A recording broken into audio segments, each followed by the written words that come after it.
Hey everyone, this is Gabriel at Symbiont Farm, and I want to show you a recently pruned pigeon pea row and explain why I'm pruning them and how I'm thinking about doing the other rows.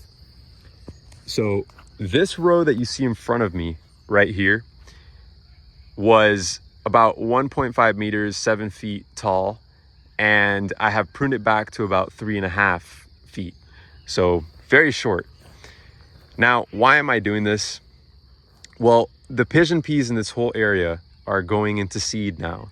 They are starting to flower, meaning that they are in the senescence phase. So when a plant is in senescence, it is not really putting much energy into growing, but rather it's putting energy into reproduction. So the growth slows down. Not only does the growth of that plant slows down, but it also influences the plants that are around it.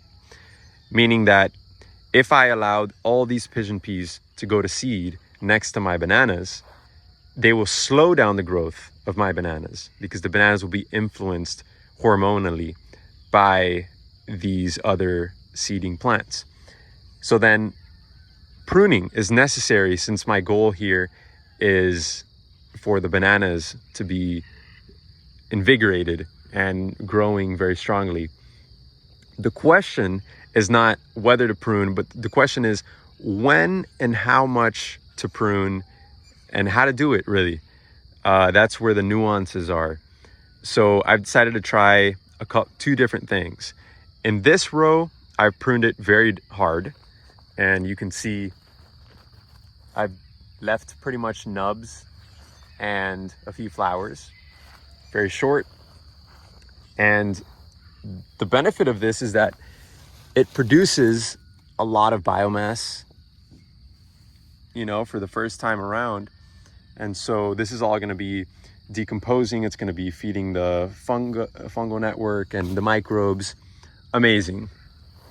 However, I am hitting the pigeon peas pretty hard. And so they're going to need to expend a lot of energy now to recover. It's going to take them a lot of effort. And I have taken out the canopy. So because I've taken out the canopy, the baby bananas are going to be hit with more sun, and it's also not going to retain as much moisture because more sunlight is coming in. So we'll see how that works. Another thing that could be a risk is if there are other little tree seedlings, because there are other seeds that I planted, like Lucana, for example, that are in there, even though it's not as evident. Well, here's one. This right here is a Lucana tree. So then these seedlings, let's see how they respond to the full sun.